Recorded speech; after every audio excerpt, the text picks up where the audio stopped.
Attack on Titan I would say कि अगर हो पाए, अगर मेरे हित में होता, अगर मेरे हित में नहीं, अगर मेरे पास पावर होती, तो मैं तो कहूँगा भाई आई थिंक स्कूल में रिकमेंड की जानी चाहिए। ये मैं हूँ और मुझे एनिमे और एनिमे के चहेतों से बेहद घृणा थी। भाई यार मेरे को नहीं देखना यार वो जापानी कार्टून। क्यों ना बोले मैं उसको कार्टून। इनके जीवन में एनिमे देखना और उसके प्रचार प्रसार के व्यतिरिक्त तो और कोई उद्देश्य ही नहीं होता। और जापान से तो ऐसा खास मोह होता है कि शायद बालों को तेल तक जापानी लगाते हो। भाई तू बस एक बार एनिमे, मेरे पास एक सरप्राइज है तेरे लिए।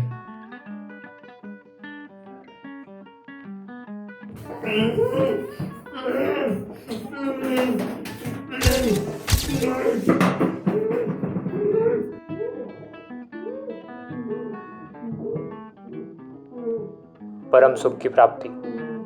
लेकिन ये परम सुख मेरे जीवन में ज़्यादा दिन तक टिक ना पाया। मेरे जीवन में पारिवारिक समस्याओं का आगमन हो चुका था। मुझे समझ नहीं आ रहा था कि अब मैं करूँ तो करूँ क्या।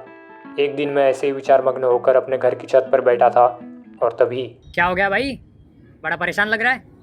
भाई पारिवारिक समस्याओं से जूझ रहा हो यार। अरे भाई तो फिर नरूटो देख, लाइफ का ट्रुथ समझ जाएगा।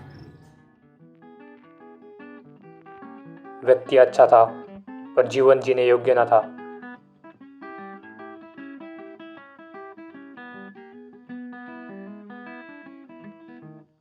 विचारों के महासागर में खुद को झोंक कर भी समाधान मेरे पक्ष में मुझे दिखाई नहीं दे रहा था।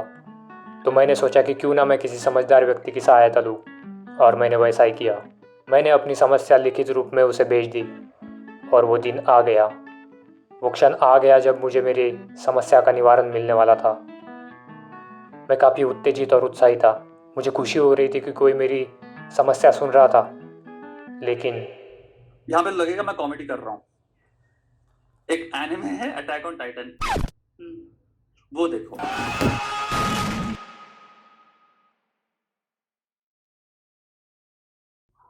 तो यही बात है सर, मतलब अभी आप ही मेरी आखिरी आशा हो जी। इसलिए मैंने आपसे कहा था कि आप उसकी बातें मत सुनो। ऐसे कार्टून देखने से कोई भी फिलोसोफर बन जाता है क्या? हाँ, राइट।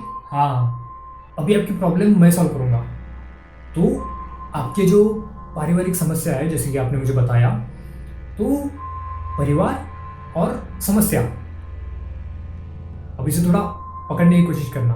हाँ हाँ, परिवार और समस्या, ये दोनों अलग अलग चीज़ें हैं, राइट। हाँ, तो समस्या को तो आप अपने रास्ते से हटा नहीं सकते, राइट। हाँ, लेकिन आप अपने परिवार को तो हटा सकते हो। मैं कुछ समझा नहीं सर, मैं बताता हूँ। वो देखिए।